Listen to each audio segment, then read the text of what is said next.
How to make a molded candle. Sure, votives are romantic and tapers are elegant, but molded candles are just plain fun. They can be any shape you want.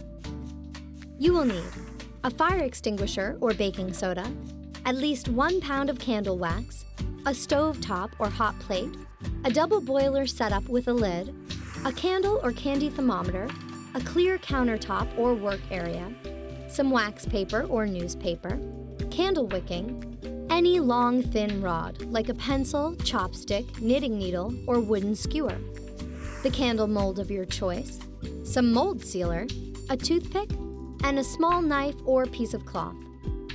Optional: candle colorant and candle fragrance. Keep flammable items away from the stove. Never leave melting wax unattended and never use direct heat to melt it. If the wax catches fire, do not try to douse it with water. Use a fire extinguisher, baking soda, or for a fire contained in a pot, cover it with a pot lid. Step 1. Prepare your workspace by covering it with wax paper or newspaper to make cleanup easier. Step 2. Place the wax into the double boiler setup and heat it between 150 and 200 degrees, depending on the manufacturer's instructions. Use the thermometer to check the temperature frequently. Don't let it exceed 250 degrees or the vapors could become flammable. Be sure to use a type of wax that will release easily from the mold, like paraffin, beeswax, or soy wax. Step 3. Thread one end of the wick through the hole at the bottom of the mold so about ½ inch of wick is sticking out. Roll this bit of wick into a tight coil and hold it against the mold with your finger.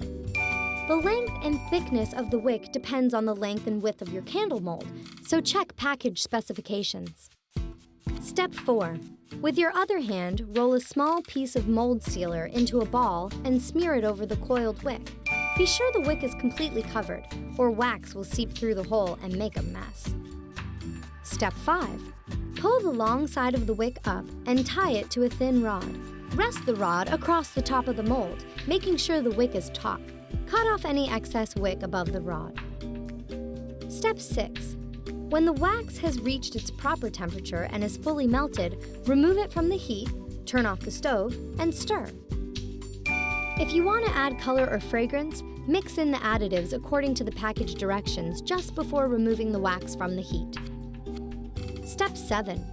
Pour the wax into the mold until it reaches ½ inch or so below the rim, saving about a cup for later use. Step 8. Put the mold aside to cool, keeping it away from any drafts or flammable objects, and don't refrigerate it. The wax should cool slowly. Step 9.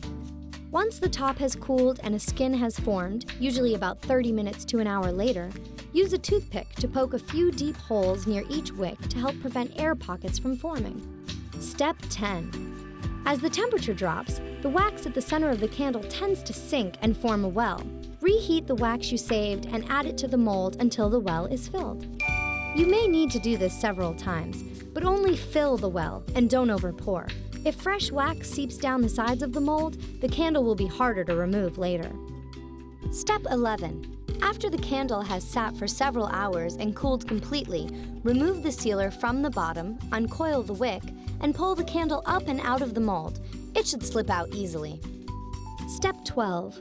Untie the top of the wick and trim it to about 1/4 inch. Cut off any excess wick on the bottom of the candle. Step 13. Use a small knife or cloth to rub out any imperfections or marks left on the candle from the mold. Did you know? A molded candle machine, basically a piston used to eject hardening candles, was invented in 1834, allowing candles to be mass-produced for the first time.